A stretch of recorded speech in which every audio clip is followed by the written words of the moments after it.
അസമിൽ നിയമസഭാ തിരഞ്ഞെടുപ്പിന് മാസങ്ങൾ മാത്രം ബാക്കി നിൽക്കെ സംസ്ഥാനത്തെ മുസ്ലിം ന്യൂനപക്ഷങ്ങൾക്കെതിരെ കടുത്ത വിദ്വേഷ പരാമർശങ്ങളുമായി മുഖ്യമന്ത്രി ഹിമന്ത ബിശ്വ ശർമ്മ വീണ്ടും രംഗത്തെത്തിയിരിക്കുകയാണ്.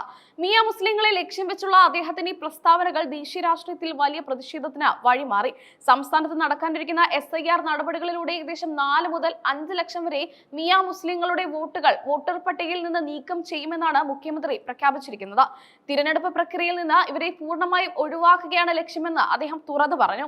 മിയ മുസ്ലിങ്ങളെ വോട്ട് ചെയ്യാൻ അനുവദിക്കാത്ത വിധത്തിലുള്ള കർശനമായ നടപടികളാണ് സർക്കാർ സ്വീകരിച്ചു വരുന്നത്.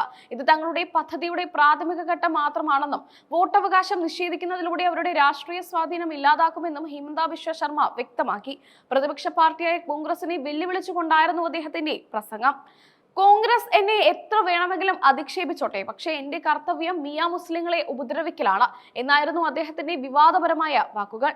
ന്യൂനപക്ഷ വിഭാഗങ്ങൾ കഷ്ടപ്പാടുകൾ അനുഭവിച്ചില്ലെങ്കിൽ അവർ ദുലിയാജാനിലേക്കും ടിൻസുകയിലേക്കും കടന്നു കയറുമെന്നും അദ്ദേഹം ആരോപിച്ചു.